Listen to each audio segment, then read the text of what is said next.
हमारा education system सिर्फ marks के लिए बनाया गया है, जिंदगी के लिए नहीं। एक स्टूडेंट एक नंबर है, एक रोल नंबर है, ज्यादा से ज्यादा एक रैंक है, पर उससे ज्यादा स्टूडेंट की वैल्यू ही नहीं है। सिस्टम को तो ये याद ही नहीं है कि वो स्टूडेंट भी एक इंसान है और उसकी भी खुद के कुछ स्किल्स और टैलेंट है। दोस्तों, मैं भी इसी सिस्टम का प्रोडक्ट हूँ। मैं भी सेम एजुकेशन सिस्टम पढ़ा हूँ जो आप पढ़े हैं। 10th या 12th में जो आपने पढ़ा है मैंने भी पढ़ा है। सेम प्रेशर मैंने भी लिया है। तो आप जानते हो हमारे देश में प्रायोरिटी क्या है? That is marks, theory, competition and toppers. 12th board के साथ नीट या जेई जैसे टफेस्ट एंट्रेंस एग्जाम भी बच्चे देते हैं, और वो भी सिर्फ 2 से 3 महीने के गैप। मेंटल प्रेशर इतना ज्यादा होता है कि स्टूडेंट्स रोते हैं, बीमार हो जाते हैं, ब्रेकडाउन हो जाता है उनका। और एजुकेशन सिस्टम को तो इससे फर्क ही नहीं पड़ता है। लाइक एक स्टूडेंट की लाइफ में 12th क्लास को डिफाइन किया गया है as a most prestigious and the most important class of his life. 12th board marks से एग्जाम बहुत इंपॉर्टेंट होते हैं जो कि आपका फ्यूचर डिसाइड करते हैं। इसी 12th बोर्ड एग्जाम के साथ बच्चे जेई, नीट जैसे टफ एंट्रेंस एग्जाम की भी तैयारी करते हैं। अगर बच्चे 12th बोर्ड में ज्यादा फोकस कर दे तो उसका एंट्रेंस एग्जाम में कम नंबर आते हैं। अगर एंट्रेंस एग्जाम में कम फोकस करे तो बोर्ड में कम नंबर आते हैं। और अगर एंट्रेंस में फोकस नहीं करेगा तो उसको सेम ईयर अच्छा कॉलेज नहीं मिलेगा, फिर उसको ड्रॉप लेना पड़ेगा। And this is the reason why students have a lot of mental pressure. Option ही नहीं है ना स्टूडेंट्स के पास। हमारे एजुकेशन सिस्टम में ना बहुत सारे ब्रेक पॉइंट्स है। उन ब्रेक पॉइंट्स के कारण स्कूल्स बेनिफिट उठाते हैं। मैं आपको एक ग्राउंड रियलिटी बता रहा हूँ स्कूल्स की। इंडिया के हर स्कूल में लैब फीस ली जाती है। लैब फीस मतलब computer lab fees, biological lab fees, Atal lab fees. और लैब फीस होती है mostly 500 to 1000। I am talking about 70 to 80% of schools of India. और कंप्यूटर लैब में आउटडेटेड कंप्यूटर्स होते हैं जिनमें से आधे कंप्यूटर तो वर्क ही नहीं करते। बायोलॉजिकल लैब में, केमिस्ट्री लैब में तो केमिकल्स ही नहीं होते। अगर हमारे एजुकेशन सिस्टम में प्रावधान है कि स्कूल में लैब्स होने चाहिए, प्रावधान में कुछ ऐसा भी होना चाहिए कि हर सिटी में जितने स्कूल्स हैं उनका कोई एक हेड हो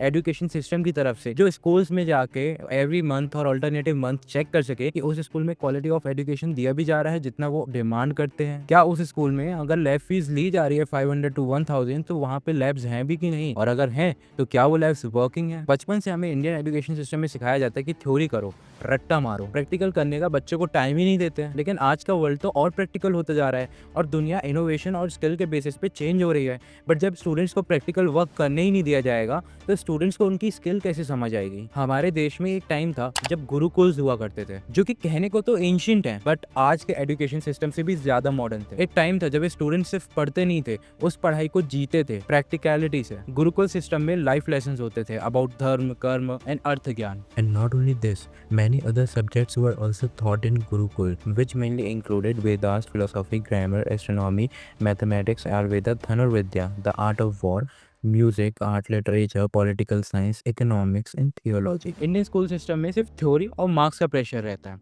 गुरुकुल सिस्टम में सेल्फ डिस्कवरी का ऑप्शन रहता था। लेकिन इंडियन स्कूल सिस्टम में प्रेशर इतना ज़्यादा है कि कंपटीशन में बच्चे बिजी रहते हैं, ना कि वो खुद के लिए कुछ एक्सप्लोर कर पाते हैं।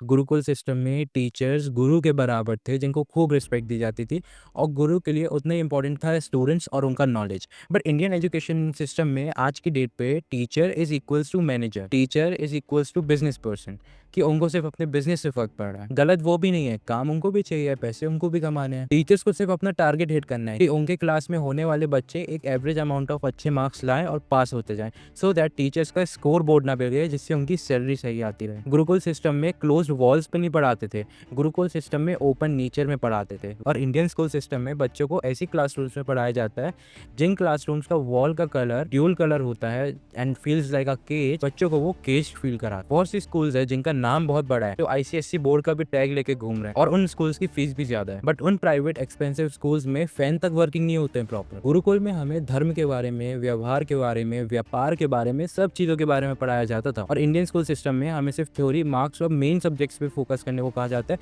और बाकी चीजों को एक्स्ट्रा करिकुलर कह के साइड कर दिया जाता है। अब जरा अमेरिका या यूरोप का सोचो। सीनियर्स के प्रोजेक्ट में हेल्प करते हैं, इंजन बनाना, जूस बेचना, स्टॉल्स लगाना, सब कुछ पार्ट ऑफ लर्निंग है उनके लिए। वहाँ बच्चे पैसे कमाते हैं, खुद के प्रोजेक्ट्स बनाते हैं। अगर उनको कोई चीज खरीदनी है तो पेरेंट्स और टीचर उनको एम्पावर करते हैं कि go and make your stall, sell something, make money and buy something for yourself. ऐसा नहीं है कि पेरेंट्स के पास पैसा नहीं है या टीचर्स अफोर्ड नहीं कर सकते, बट ये होती है एंटरप्रेन्योरशिप की ट्रेनिंग। बाहर एजुकेशन सिस्टम में बच्चों को ओपन माइंडेडली पढ़ाया जाता है, और यही रीजन है कि रिच इंडियन पेरेंट्स अपने बच्चों को इंडिया में नहीं, यूएस, यूके, कनाडा भेजते हैं पढ़ने के लिए, क्योंकि वहाँ पे ना बच्चों की क्रिएटिविटी को मारा नहीं जाता है, उसको सेलिब्रेट किया जाता है। हमारे इंडियन एजुकेशन सिस्टम को अपडेट चाहिए। मैंने ट्विटर में एक पोल किया था जिसमें मोस्टली पब्लिक का कहना था कि इंडियन एजुकेशन सिस्टम आउटडेटेड हो गया है और उसको अपग्रेड की जरूरत है। हम बोल रहे हैं कि इंडिया डिजिटल बन रहा है, इंडिया स्मार्ट बन रहा है, लेकिन स्टूडेंट्स तो आज भी 1980s का सिलेबस पढ़ रहे हैं, उसी तरीके से एजुकेशन को अडॉप्ट कर रहे हैं। सिस्टम को अपग्रेड करना होगा, वरना टाइम के साथ इंडियन स्टूडेंट्स पीछे होते जाएंगे और मेंटल प्रेशर के कारण जब स्टूडेंट्स लर्निंग को अडॉप्ट ही नहीं कर पाएंगे, उनका मेंटल पीस बहुत ज्यादा खराब हो चुका होगा। मैं एक चीज सजेस्ट करना चाहूंगा, पॉइंट्स हैं, आप अपना एक छोटा सा प्रोजेक्ट चालू करो,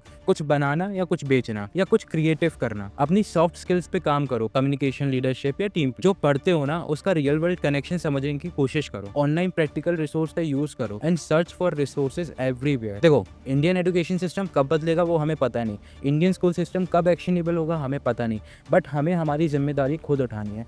हमें खुद प्रैक्टिकल बनना होगा, हमें खुद के लिए खुद स्टेप्स उठाने होंगे। मैं हूँ श्रेष्ठ, मैं 21 ईयर्स का हूँ और मैं भी सेम एजुकेशन सिस्टम से हूँ। बट जब थोड़ा ग्रो किया, जब थोड़ा आगे आया, तो मुझे समझ आया हमारे इंडियन एजुकेशन सिस्टम में तो बहुत बड़े गैप्स थे। जो चीज़ मुझे स्कूल में सीखनी चाहिए थी वो मैं स्कूल के बाद ज़्यादा सीख रहा था। कुछ लाइफ लेसन्स जो स्कूल में मिल सकते थे वो मुझे नहीं मिले, जो मुझे आज प्रैक्टिकल वर्ल्ड में आने के बाद समझ आ रहा है। मैंने वैदिक वाउस वेंचर चालू किया था जो कि वर्क नहीं किया। मैंने मार्बलिश ई कॉमर्स चालू किया था जो थोड़ा बहुत चला, और उन चीज़ों से मैंने कुछ ऐसे लेसन सीखे जिनने मुझे ग्रो करने में हेल्प किया। और मैं यही सेम चीज़ आपसे कहना चाहूँगा कि तुम सिर्फ स्कूल के रोल नंबर नहीं हो या कोई रैंक नहीं हो, तुम एक कहानी हो जो शायद फ्यूचर में दुनिया भी बदल सकती। स्कूल्स ना सिर्फ तुमसे मार्क्स मांगते हैं, लेकिन जिंदगी तुमसे जुनून, दर्द और विजन मांगती है। कमेंट में जरूर बताना ऐसी कौन सी चीज़ है जो तुमने स्कूल में नहीं सीखी, बट जब तुम प्रैक्टिकल वर्ल्ड में आए तो तुम्हें समझ आया कि ओह दिस हैपेंस टू, तुमने प्रैक्टिकल वर्ल्ड में वो चीज़ सीखी। ये वीडियो उन स्टूडेंट्स के लिए है जो हर रात मेंटल प्रेशर में होते हैं, उन पेरेंट्स के लिए है जो सपने देख, और उन टीचर्स के लिए है जो सच में स्कूल सिस्टम को बदलना चाहते हैं। From Bharat to world, dream, build and rise. मैं हूँ श्रेष्ठ और मैं ऐसा कंटेंट लाते रहता हूँ। तो अगर आपको मेरा कंटेंट पसंद आया तो सब्सक्राइब जरूर करिएगा। तुम्हारे नंबर तुम्हारी वैल्यू डिफाइन नहीं करते, तुम्हारा विजन डिफाइन करता है।